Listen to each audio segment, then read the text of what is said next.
Greetings, you guys. I am Mr. Grimreaper 2, and welcome to another episode of Rip from the Silverscreen. Tonight, we are going to take a look at the 1992 sequel to the 1989 cult classic, Semetary 2. Pet Semetary 2. Now, Pet Semetary 2 was directed also by Mary Lambert. The film happens, I believe, 4 years later after the first film. And the film stars Edward Furlong, Clancy Brown, and Anthony Edwards. Now, of course, you know, in this one, things have changed. A new family has moved in. A new family has moved in. There's a lot of in the film, there is a lot of references to the very first film. There's a part, by the way, there's going to be spoilers in this, by the way, which is surprising because if you have not seen this movie, I'd go pick it up right the hell now. So basically, the whole idea for Pet Semetary 2, and we're going to get into that right now. Bless you. Thank you. So basically, the whole idea is that Jeff Matthews, of course, you know, played by young Edward Furlong. I think this film, maybe I think he did that. He probably might have done this film either before or after Judgment Day. I can't tell which, because I think this was 1992 that he did this. So. Probably the source you could tell you. Yeah. Actually, that's after he did it, because Terminator 2 was made in 1991. So Pet Sematary 2 is 92. So this was after he did Terminator 2 as John Connor. And bear in mind that Edward Furlong made his film debut as John Connor in Terminator 2. That was his first film. Yeah. So this would be like his second outing. Yes. In this film. I wonder why. Anyway, okay, so this film, for some strange reason, people hated this one. For some reason, people did not like the second film for some strange, odd reason. But I liked it. Dark Knight 97 is having a hard time trying to remember it. But we're gonna go. I'll go through the plot, and we'll talk about the film as we go on through the plot. Okay, so following the accidental death of his mother, which, you know, sucks. You know, Jeff Matthews and his father Chase moved to Ludlow, Maine, which is where the first movie was based out of. Okay, Ludlow had been his mother's hometown. He's introduced to belligerent town sheriff Gus Gilbert, played by the man that would later on be Mr. Krabs, Clancy Brown, and his stepson Drew, who Gus abuses relentlessly. I'm gonna give you my hard thoughts about how I feel about Gus. I hate that motherfucker. Okay, Jeff also draws the ire of local bully Clyde Parker, played by Jared Rushton, who, if you have never seen this dude before, he would usually hang out with Michael Jackson back in the 90s. Yeah. He was always the kid with the blonde hair and stuff like that. And he would hang out with Michael Jackson usually. Who tells them about the story of the Creed family and the legend of Micmac or whatever. I can't say it. Yeah. That's right. Of the Indian burial ground. One night, don't start. Don't start, damn it. Sorry, my phone. It was my phone's messing with me.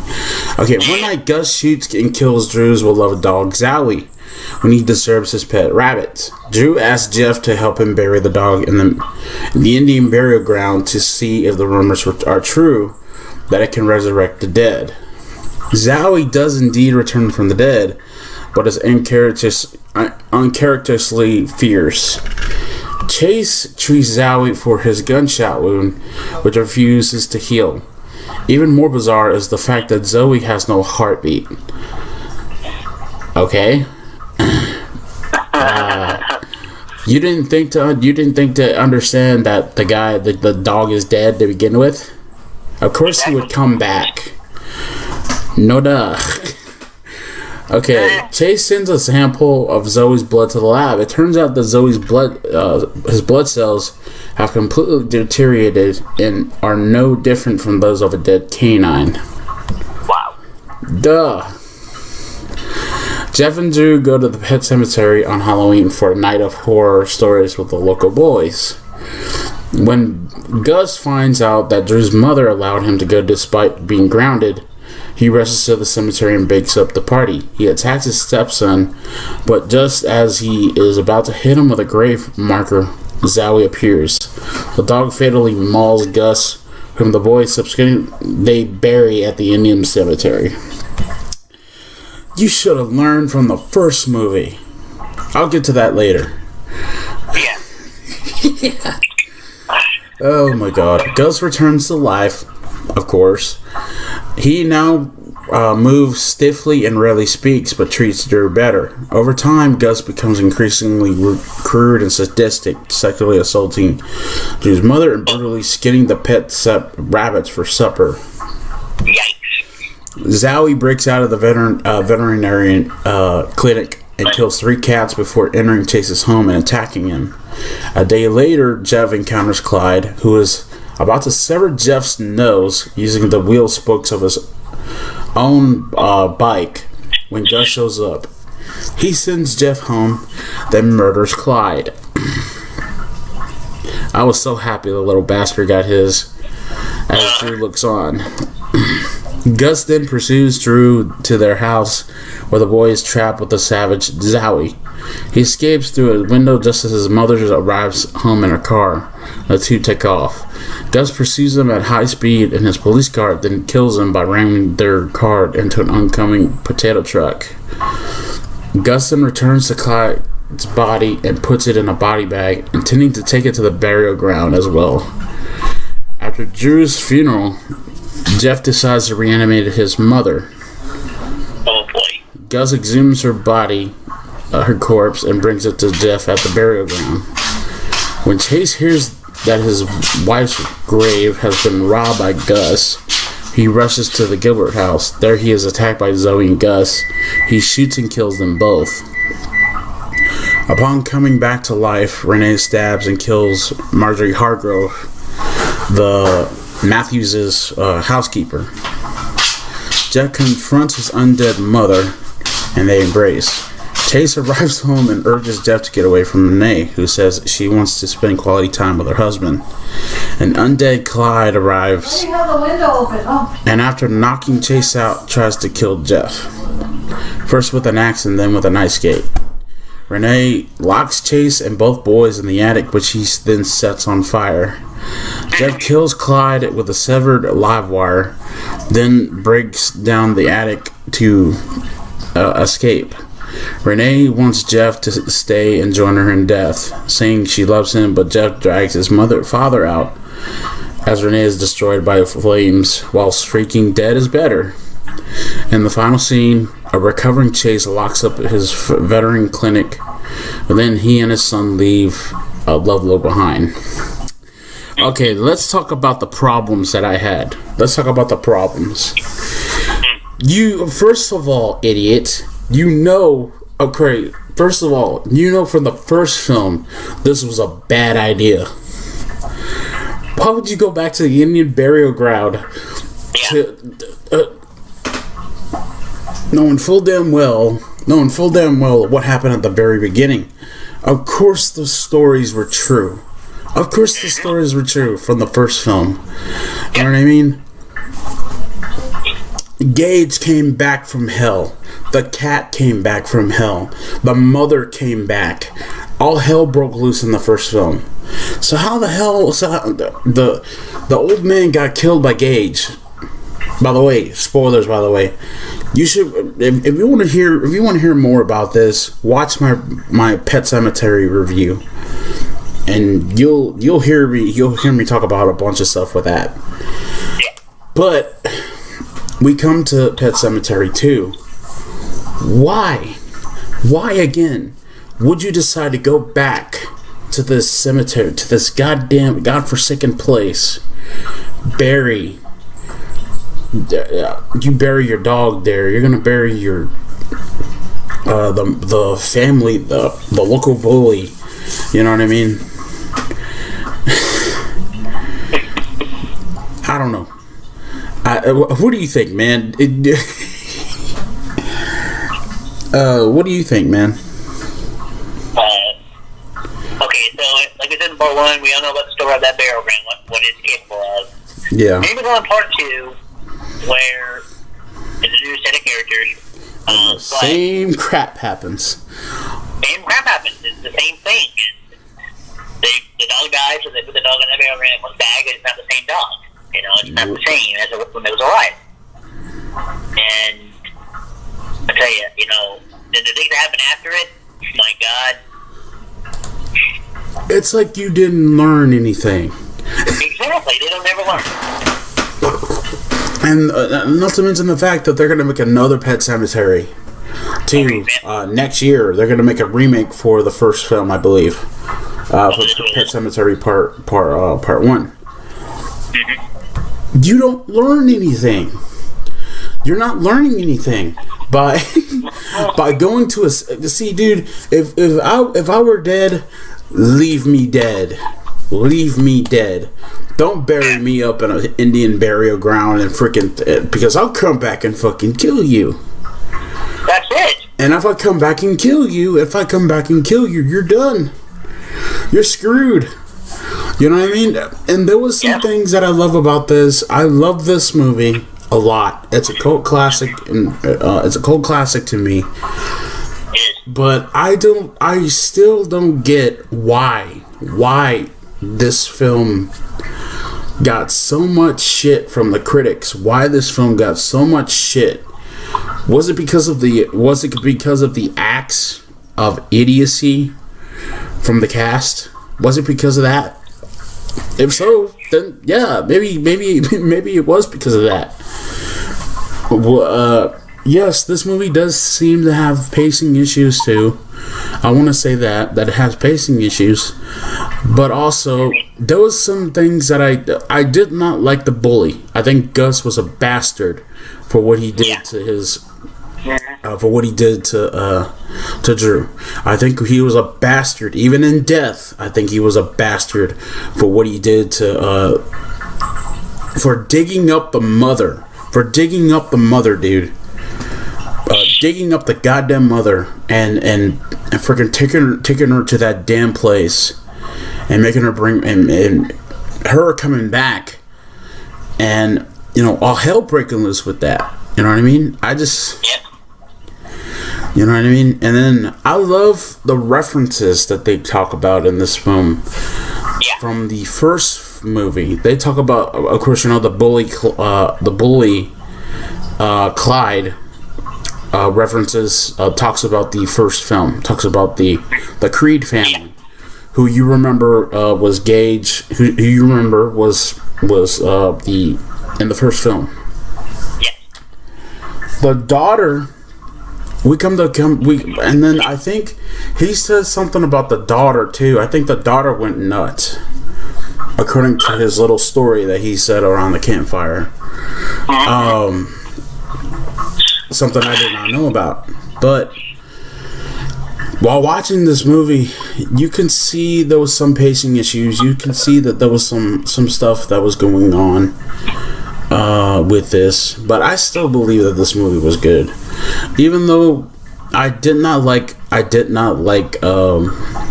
I think Gus was an asshole. I think Clyde was an asshole. Drew could be a little bit of a Drew. You feel sorry for the kid. You really feel sorry for him. Yeah. Having to have a piece of shit for a stepfather, and then his dog. That's what got me the most, because I used to have a dog. Getting killed by this guy, getting killed by this piece of shit. You know what I mean? And that's not right. You know what I mean? And it's not. Over his goddamn rabbit that he ends up killing anyway when he comes back from hell. Yeah. I still believe that this film. I really believe that this film was really good. But even still, there was some things that there was some issues with the film and stuff like that. I'm glad they harkened back to the original film, to the first Pet Semetary. The mother's character was kind of off a little bit. I liked the mother. I liked the mother's character, but it was kind of a bit off as far as everything else goes. But I don't know. What do you think, man? What do you remember from watching the second Pet Semetary? I mean, every word you're saying there, I agree. The way they mentioned the events from Part 1, so it can tell the viewer, okay, so they're actually continuing. This is the same place. It's set in the same place where the first film was, but things here, like I said, it gets a lot more crazy in this one. And like I said, the guy's own father. Come on, his own father gives him hell. Kills the own dog, and I know what it's like to. I used to have dogs myself as well. A lot of them have ran off, some of them have died. I know what that's like to lose a man's best friend, which is a dog. And that part there, even reading it, going back and reading it, it gets me too, because he's your friend. And just because you disturb the rabbits, really, you're gonna kill him because that is kind of the lowest thing anyone could ever do, especially if it's your own father that does it. Yeah. And then the whole cemetery, burying them in there and then come back to life, and my God, tell you, leave them dead. Don't try to bring them back. Leave them dead, because like that cemetery too, they never learn their lesson. They never get it through their heads. Don't want to cope with that, but this is these two movies, are very classics as well, two horror classics, Yeah. And like I said, if you guys haven't seen these two, we recommend you watching them, because this is a good form of horror that I feel that can bring you the entertainment and the horror that it does. So the way Zoe looked when she came back from the dead was very, very scary. It kind of reminded me a little bit of another Stephen King movie called Cujo, which we'll probably get to later on down the line. But in Cujo, of course, you know what that is. A mother and a son are trying to get away from this freaking rabid dog, and they're trying to. And this rabid dog is trying to kill him, and that's what it kind of reminded me of a little bit. And what Zoe reminded me of when the dog came back. You're asking. I'm pretty sure you guys are asking. Hey, Grim, what did you give it? What did you give this film? Well, going back to this film again for the first time in a long time, and for the first time in close to 25 years or something like that, I give this film. I think this one deserves maybe 7.5 out of 10. Because this is the reason why. This film was really good. This one was a very, very good film. As I keep repeating. And I apologize for that. But yes, it had issues. It has issues with it. I still can't see why people hated it so much. Even Stephen King himself. I was reading here before we started the review that he had to take his name off of this. That he literally took his name off this. But I don't know. I have no idea why Pet Sematary 2 became why people hated this film so much. Why people said that this film was shit. Even though it was a good movie. Even though it was a good movie and I enjoyed it, I kind of see the issues a little bit.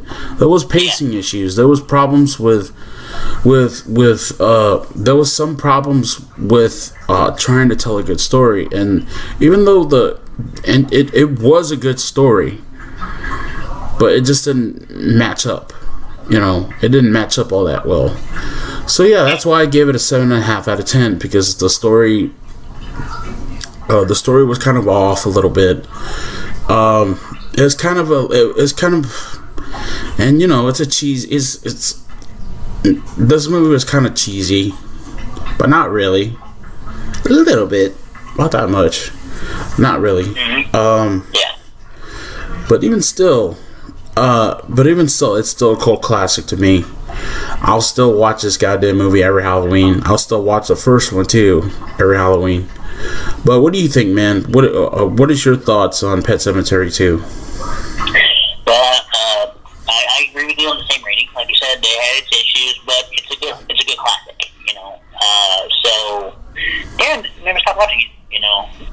It is what it is. It's our opinion. So I have it, and I give it. Like I said, but the horror is there. It's a classic. What are you gonna do? You know what I'm saying? So yeah.